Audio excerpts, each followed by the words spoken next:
안녕하십니까. 저는 동대문구 신설동에서 부동산 중개업을 하고 있는 공인중개사 여환웅입니다. 오늘 여러분께 부동산 광고에 대해서 한번 말씀을 드려보겠습니다. 부동산 광고 소비자는 부동산을 매매하는 사람이나 임대차를 위해서 광고를 보고 중개사무소에 문의를 하여 자기가 원하는 부동산을 취득하거나 임대하기 위한 그러한 광고입니다. 제가 정리한 PPT 자료로 한번 말씀을 드려볼게요. 중개대상물 표시 광고 명시 사항이라고 해서 법에서 우리가 표시할 사항을 정해 놓았습니다. 그 내용에는 한 4가지 정도가 있는데, 첫째, 개업 공인중개사에 대한 내용과 두 번째 토지, 세 번째 건축물 및 정착물, 네 번째 기타 이렇게 있습니다. 근데 네 번째 이 임목공장재단, 광업재단 이런 내용들은 우리가 일반 부동산에서 접하기가 거의 희박합니다. 그래서 이 부분은 빼고 나머지 개업공인중개사와 토지와 건축물 및 정착물에 대해서 광고에 대해서 한번 말씀드려 볼게요. 첫째, 개업공인중개사부터 먼저 말씀을 드려보겠습니다. 개업공인중개사라고 하는 것은 공인중개사 자격증을 따고 업을 하기 위해서 등록관청에 등록된 공인중개사 사무소를 얘기합니다. 이 중개사무소가 등록이 되어 있으면 그 기준에 따라서 우리가 인터넷이나 웹상에 광고를 할 때 그 기준이 있습니다. 명칭을 반드시 기록을 해야 됩니다. 등록된 중개사무소의 명칭을 얘기를 합니다. 제 사무실은 상호가 재테크 시인의 성실 공인중개사 사무소입니다. 상호가 좀 길지만 등록이 이렇게 되어 있고요. 그리고 소재지는 각 시, 군, 구 등에 등록된 그 소재지를 얘기합니다. 중개사무소의 소재지를 얘기를 하는 겁니다. 그리고 연락처는 일반 전화번호와 휴대전화번호 둘 다 등록이 가능합니다. 그리고 등록번호 기입을 해야 하고 공인중개사 이름을 기입을 해야 합니다. 대표 공인중개사를 얘기를 합니다. 그리고 소속 공인중개사나 중개보조원도 있을 수가 있는데 중개보조원은 광고 자체를 못하게 되어 있고요. 그리고 소속 공인중개사 같은 경우에는 대표 공인중개사를 기록을 하고 그 사항을 전체 다 표시 광고를 한 다음에 마지막에 소속 공인중개사임을 밝히고 그렇게 광고를 할 수가 있습니다. 자, 그리고 이러한 내용들은 어디에서 일반 소비자들이 보실 수 있느냐 하면 인터넷에서 V월드라고 검색을 하시면 각 관청에 등록되어 있는 중개사무소에 대한 정보를 열람하실 수가 있습니다. 거기 들어가면 대표 공인중개사와 그리고 이 공인중개사 사무소가 지금까지 일을 하면서 등록된 다음에 일을 하면서 어떤 사고가 있었는지 아니면은 사고가 한 번도 없었는 그런 건전한 중개사무소인지 이런 것들을 파악하실 수가 있습니다. 그리고 그 다음에 토지에 대한 부분을 한번 살펴보겠습니다. 토지도 개업공인중개사와 마찬가지로 그 기준은 소재지를 반드시 등록을 해야 됩니다. 토지 소재지는 번지까지는 기입하지 않아도 됩니다. 동이나 리까지 그렇게 기재를 하면 되고, 면적은 기준이 있습니다. 제곱미터가 항상 기준이 되어야 되고 이 표시를 제곱미터로 표시를 해야 됩니다. 그리고 일반적으로 이 제곱미터 표시한 다음에 우리가 관습적으로 아직까지 평형에 대한 부분이 익숙해서 그게 기준이 되면 안 되지만 이거를 풀어서 옆에 평형을 중개사무소에서 표시해 주기도 합니다. 그리고 가격에 대한 거는 우리가 광고를 할 때 단일 가격을 표시를 해야 합니다. 예를 들어서 10억 같으면 10억이라고 단일하게 표시를 해야 되지 10억에서 11억 사이 뭐 이렇게 하는 것은 불가능합니다. 왜냐하면은 이렇게 여유를 주게 되면 어떤 융통성을 주게 되면 기준이 애매해지고 나중에 분쟁의 소지가 있기 때문에 그렇습니다. 그리고 종류를 표시를 해야 되고 땅의 목적이죠. 지목, 전답, 대지 이렇게 해서 현재 28지목 정도가 있습니다. 그리고 거래 형태를 매매인지 교환인지 임대차인지 명확하게 표시를 알 수 있도록 하셔야 되고요. 이건 중개사무소에서 표시를 하는 겁니다. 광고를 하면서. 그리고 교환은 조금 우리 소비자분들은 교환은 좀 익숙하지가 않으실 겁니다. 교환은 지금처럼 다주택자에 대한 규제가 많이 있을 때는 그 부분을 탈피하기 위해서 다른 부동산, 즉 상가나 아니면은 토지를 가지신 분, 타 부동산을 다른 종류의 부동산을 가지신 분들하고 서로 바꾸는 겁니다. 바꾸어서 등기를 하는 걸로 이해를 하시면 됩니다. 그리고 이 거래는 뭐 흔하지는 않지만 또 옛날부터 이루어지는 교환인데 이 교환을 하실 때는 조금 주의가 필요합니다. 전문적인 중개사무소를 찾아서 처리를 하시는 게 좋고요. 그리고 그 다음에 건축물 및 정착물에 대해서 알아보겠습니다.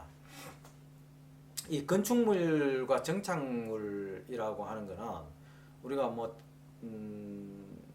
이 소재지 기준이라고 적어놨는데 뭐 건축물의 종류라고 보시면 됩니다. 단독주택, 우리가 단독주택은 면, 동, 리, 지번까지 표시를 해야 됩니다. 근데 의뢰인이 원하지 않는 경우는 면, 동, 리까지만 표기가 가능합니다.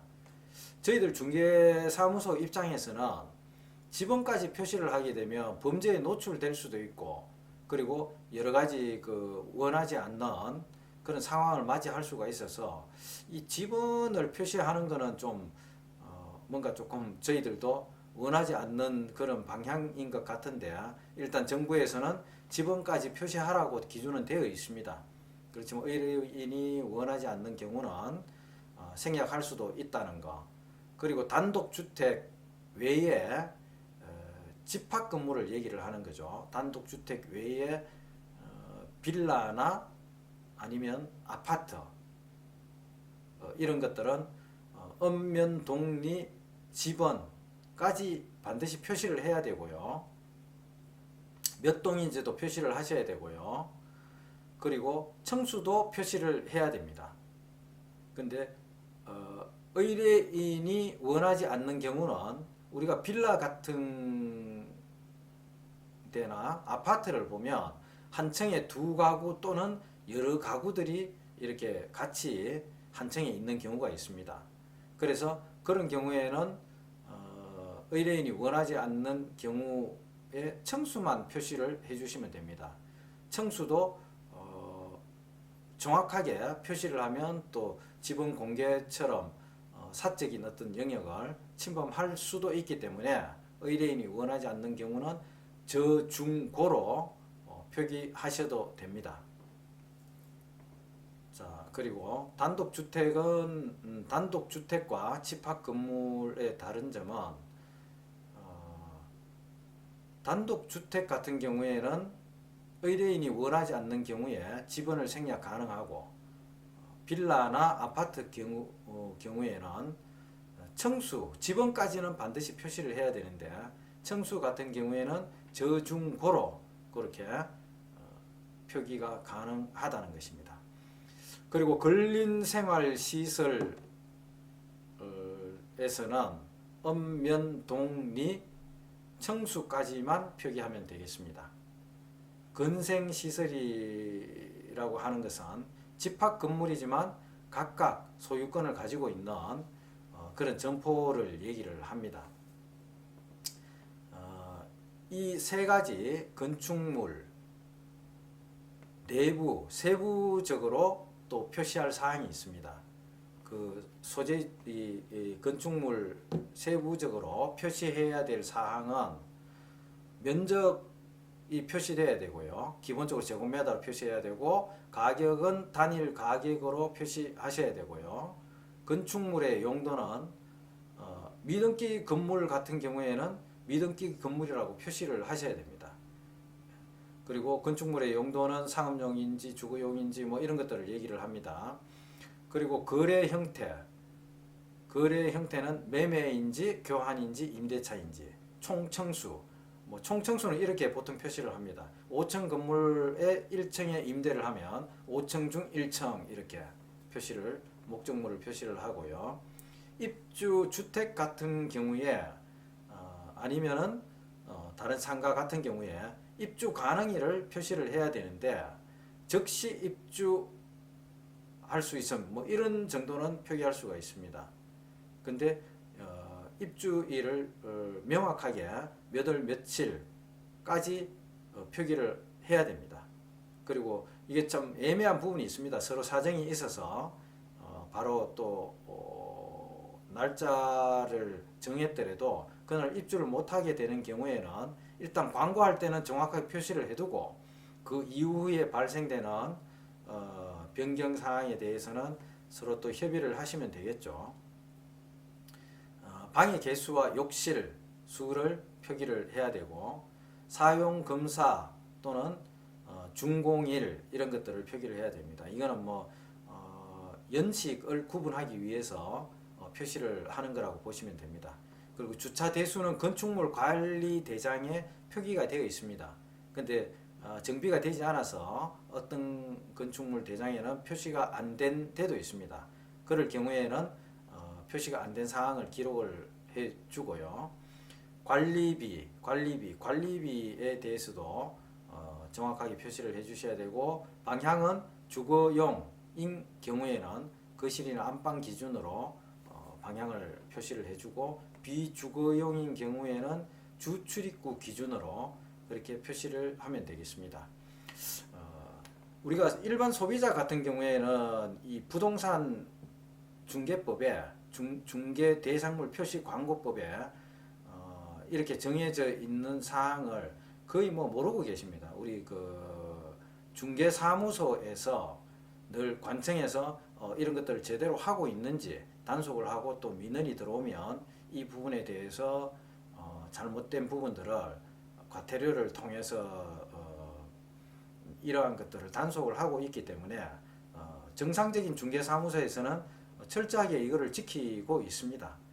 근데 뭐 컨설팅이라든지 허가 없이 중개를 하고 있는 그런 쪽에서 이런 광고를 하지 않고 광고 표시를 하지 않고 인터넷의 카페라든지 아니면은 뭐 다양한 어떤 미디어를 통해서 광고를 하기도 합니다.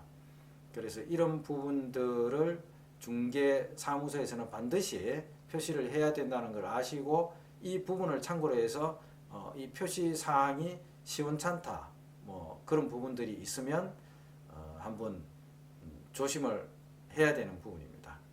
그리고 우리가 보통 중개사무소 광고를 보고 계약을 진행하게 되는데 보통 이렇죠. 광고를 접하고 이 광고를 통해서 중개사무소를 방문을 하거나 현장 방문을 하게 되고 이를 통해서 마음에 들면 계약으로 가게 되는 것이죠. 근데 이제 이 광고를 보지 않고 중개사무소 바로 방문하기도 합니다. 근데 지금 다루는 것은 우리가 인터넷상에 광고 표시에 대한 부분이기 때문에 인터넷뿐만이 아니고 뭐 신문, 지면상 나오는 그런 광고에서도 마찬가지입니다. 이런 것들을 표시해 줘야 되고 그리고 우리가 그 지나다니다 보면 건물의 공인중개사 사무소에서 현수막을 통해서 광고하는 부분도 있습니다. 여기도 마찬가지로 똑같이 이 표시 광고법이 적용이 됩니다. 그래서 광고를 보실 때 중개대상물 표시 광고 조금 전에 말씀드린 그런 부분들을 잘 준수하고 있는지 한번 체크를 해 보시고요. 뭐 100% 체크를 안 하더라도 이런 게 있구나 하고 염두에 두시고 있으면 이 식별하는데 조금 도움이 될 듯 합니다. 그리고 보통 계약을 할 때 광고를 통해서 중개사무소를 방문을 해서 현장에 가시던 아니면 광고를 통해서 중개사무소에 소속 공인중개사나 아니면 뭐 공인중개사를 통해서 현장 방문을 하시게 됩니다. 그리고 이 현장 방문을 하실 때 안내하시는 분이 공인중개사인지 소속 공인중개사인지 등 중개보조원인지 반드시 밝히기로 그렇게 또 법이 바뀌었습니다. 그래서 이런 부분 체크하시면 사고를 미연에 방지하실 수 있을 것 같고요.